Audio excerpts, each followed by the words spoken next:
Comment parlons-nous d'Al-Aqsa? Allah parle de cette terre de manière très spécifique et parle de ce masjid de manière très spéciale.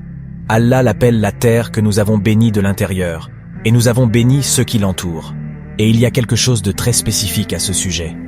L'imam Ibn al-Jawzi dit qu'elle est appelée Al-Muqaddasa, la terre sainte, parce qu'elle vous purifie de tous vos péchés.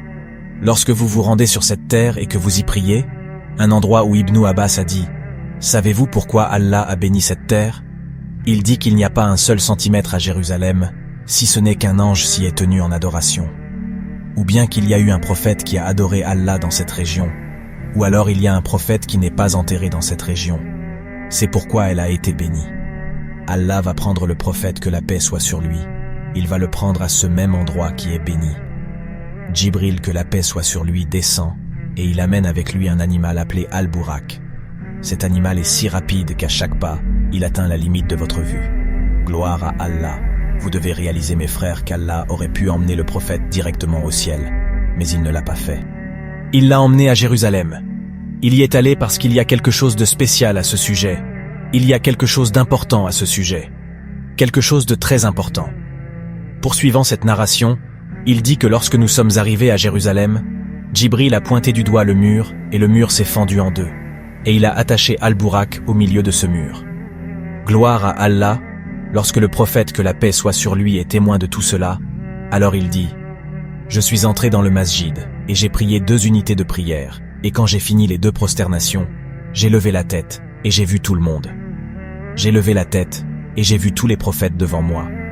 Imaginez Ibrahim, Suleiman, celui qui a construit le masjid, Adam, Ayoub et Moussa, que la paix soit sur eux.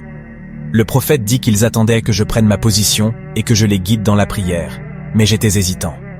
Alors Djibril est venu et il m'a pris par la main, puis m'a emmené tout le long du chemin jusqu'à ce qu'ils me mettent devant eux et que je les guide dans la prière. Les prophètes se sont rassemblés de cette manière et notre prophète Mohammed les a conduits dans la prière. C'est ça qui fait la communauté du prophète. La communauté du prophète Mohammed est la plus grande des nations qui ait jamais existé, parce que nous avons dirigé les prophètes dans la prière. Et que le prophète est ensuite monté au commandement de la prière, il est redescendu, et il est allé vers son peuple à la Mecque, puis il a commencé à leur expliquer ce qu'il s'était passé. Voici une partie de l'histoire du voyage nocturne. Je vous encourage à aller lire la totalité de l'histoire dans la sourate El-Isra. Mais ce n'est pas fini. Écoutez cette parole prophétique, à quel point elle est forte. Le prophète a dit qu'un temps viendra où les croyants seront privés du masjid Al-Aqsa pour une longue période, comme aujourd'hui, où à certaines périodes, il est de plus en plus difficile d'accéder au masjid Al-Aqsa.